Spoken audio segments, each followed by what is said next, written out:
आप सभी छात्र छात्राओं को एक नई वीडियो में स्वागत है। तो आज के इस वीडियो में हम लोग देखेंगे क्लास 10th हिंदी के चैप्टर नंबर 7 परंपरा का मूल्यांकन। यानी परंपरा का मूल्यांकन का लेखक है रामविलास शर्मा। इसमें से हम 40 ऑब्जेक्टिव क्वेश्चन देखेंगे जो कि एग्जाम में यहाँ से अधिक प्रश्न पूछने की संभावना है। अगर इस बार एग्जाम दे रहे हैं तो शुरू से लेकर के अंत तक एक बार जरूर इस वीडियो को देखिएगा। इसमें काफ़ी प्रश्न आपको एग्जाम में यहाँ से देखने के लिए मिलेंगे। और पहला प्रश्न कह रहे हैं रामविलास शर्मा का जन्म कब हुआ था। तो रामविलास शर्मा का जन्म 10 अक्टूबर 1912 ईस्वी को हुआ था। यानी फर्स्ट नंबर का सही आंसर हो जाएगा 10 अक्टूबर 1912 ईस्वी को। अगला प्रश्न 2 नंबर, परंपरा का मूल्यांकन शीर्षक पाठ साहित्य की कौन सी विधा है। तो आपको बताना है कि कौन सी है, किस्म, कहानी है या निबंध है, व्यंग है या संस्मरण है। तो इसका सही आंसर 2 का हो जाएगा बी नंबर, परंपरा का मूल्यांकन एक निबंध है। तो अगला प्रश्न 3 नंबर देख लेते फ्रेंड। 3 नंबर, परंपरा का मूल्यांकन है। परंपरा का मूल्यांकन है क्या है? परंपरा का मूल्यांकन एक निबंध है। यानी 3 का सही आंसर हो जाएगा फ्रेंड्स ए नंबर। अगला प्रश्न 4 नंबर, लेखक रामविलास शर्मा के गांव का क्या नाम था। तो लेखक रामविलास शर्मा के गांव का क्या नाम था। तो इसका सही आंसर हो जाएगा 4 का बी नंबर, उच्च गांव सानी। चलिए अगला प्रश्न 5 नंबर में देख लेते हैं। भौतिकवाद का अर्थ भाग्यवाद नहीं किस निबंध की पंक्ति है। तो ये परंपरा मूल्यांकन की पंक्ति है। यानी 5 का सही आंसर हो जाएगा सी नंबर। अगला प्रश्न 6 नंबर। 6 नंबर, जारशाही कहाँ था। जारशाही कहाँ थी। तो जारशाही रूस में थी। यानी 6 का सही आंसर हो जाएगा फ्रेंड्स ए नंबर। इसमें हम 40 objective question, most important question करवाने वाले हैं ताकि यहाँ से अधिक प्रश्न आपको देखने के लिए एग्जाम में मिलेंगे। तार सप्तक के संपादक थे या प्रयोगवादी कवि थे। तो यह कवि किस प्रकार के थे। तो इसका 7 नंबर का सही आंसर हो जाएगा डी नंबर, अज्ञेय। 7 का सही आंसर हो जाएगा डी नंबर, अज्ञेय। अगला प्रश्न 8 नंबर, निराला की साहित्य साधना के रचनाकार हैं। तो रचनाकार कौन है। तो रामविलास शर्मा है। यानी 8 का सही आंसर हो जाएगा फ्रेंड्स डी नंबर। अगला प्रश्न 9 नंबर, परंपरा का ज्ञान किनके लिए आवश्यक है। तो परंपरा का ज्ञान जो उपयोगी साहित्य की रचना करना चाहते हैं उसके लिए आवश्यक है। यानी 9 का सही आंसर हो जाएगा बी नंबर। अगला प्रश्न 10 नंबर, प्रगतिशील साहित्य का संबंध है। यानी किस प्रकार का संबंध है। मार्क्स के विचारों से। यानी 10 का सही आंसर हो जाएगा फ्रेंड्स सी नंबर। अगला प्रश्न 11 नंबर, जारशाही में थी। तो जारशाही थी तो कहाँ पे। सोवियत रूस में। यानी 11 का सही आंसर हो जाएगा ए नंबर, सोवियत रूस में थी। अगला प्रश्न 12 नंबर, साहित्य के निर्माण में प्रतिभाशाली मनुष्यों की भूमिका है।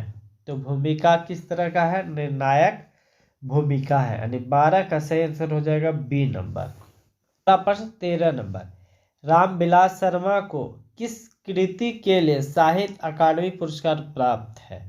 तो 13 का सही आंसर हो जाएगा सी नंबर, निराला की साहित्य साधना। 13 का सही आंसर हो जाएगा सी नंबर। अगला प्रश्न 14 नंबर, जातीय अस्मिता की दृष्टि से इतिहास का प्रवाह कैसा है। तो इस इतिहास का प्रवाह कैसा है। 14 का सही आंसर हो जाएगा बी नंबर, अविचित्र।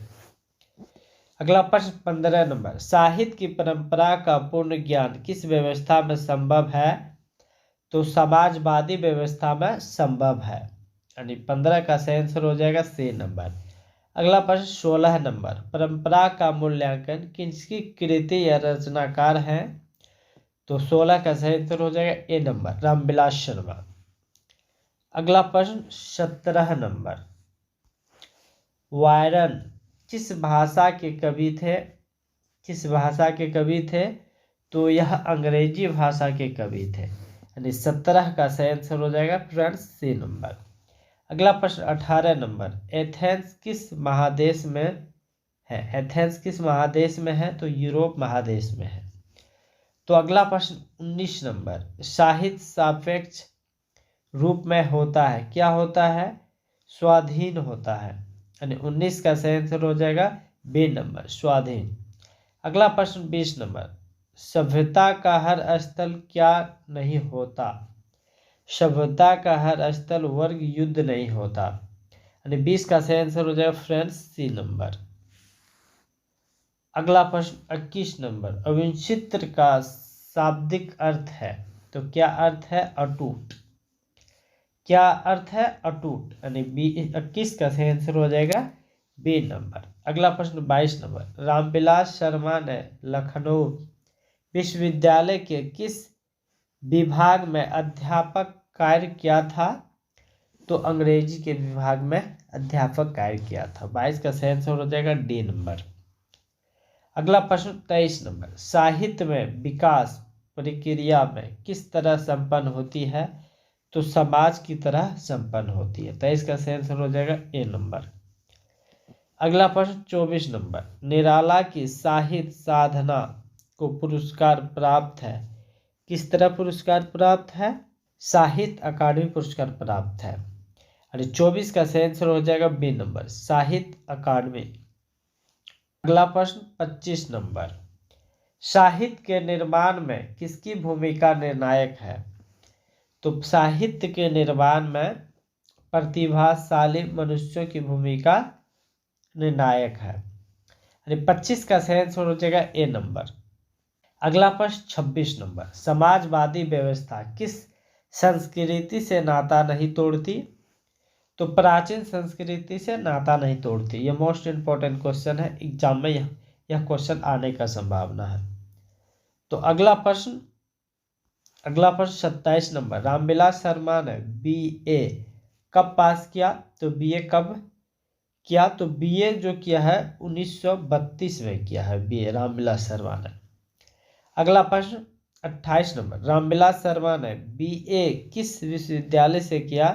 तो लखनऊ विश्वविद्यालय से रामविलास शर्मा ने बीए किया था।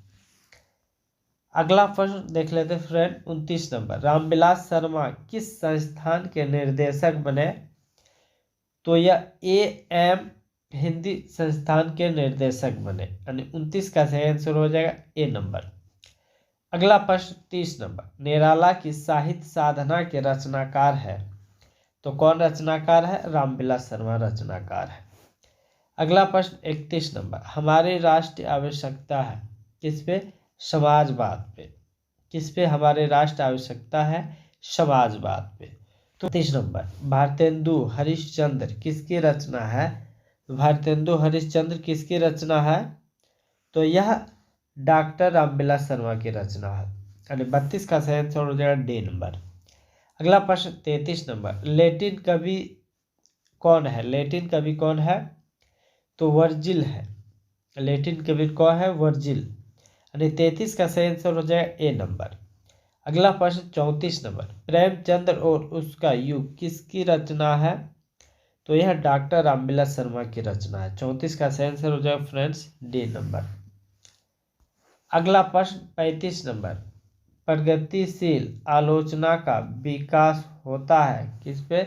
साहित्य की परंपरा के ज्ञान से। साहित्य की परंपरा के ज्ञान से। अगला प्रश्न 36 नंबर, आदिम का शाब्दिक अर्थ है, क्या अर्थ है? अति प्राचीन। क्या अर्थ है? अति प्राचीन अर्थ है। अगला प्रश्न 37 नंबर, रामविलास शर्मा की मृत्यु कब और कहाँ हुई? रामविलास शर्मा की मृत्यु 2000 ईस्वी दिल्ली में हुई। अगला प्रश्न फ्रेंड 38 नंबर, कौन सा ऐसा गुलाम देश था जिसकी सभ्यता सारे यूरोप में प्रभावित किया? इस देश का नाम एथेंस, यानी 38 का सही आंसर हो जाएगा फ्रेंड्स डी नंबर, एथेंस। अगला प्रश्न 39 नंबर, किस वर्ष की क्रांति के बाद रूस और गैर रूसी जातियों की वापसी संबंध में बहुत बड़ा परिवर्तन हुआ? तो इसका सही आंसर हो जाएगा सी नंबर, 1917 की क्रांति। अगला प्रश्न 40 नंबर और लास्ट प्रश्न है 40 नंबर। किन लोगों के लिए साहित्य की परंपरा का ज्ञान सबसे आवश्यक है? तो इसका सही आंसर हो जाएगा डी नंबर, जो साहित्य में युग परिवर्तन करना चाहते हैं। तो फ्रेंड्स, इसमें हम 40 ऑब्जेक्टिव प्रैक्टिस करवाए और इसमें से कितना प्रश्न आप लोग सही बनाए कमेंट सेक्शन में जरूर कमेंट कीजिएगा। और मिलते हैं आपसे। अगर चैनल पे नए तो चैनल को जरूर सब्सक्राइब कीजिए, लाइक कीजिएगा, दोस्तों यारों शेयर कीजिएगा।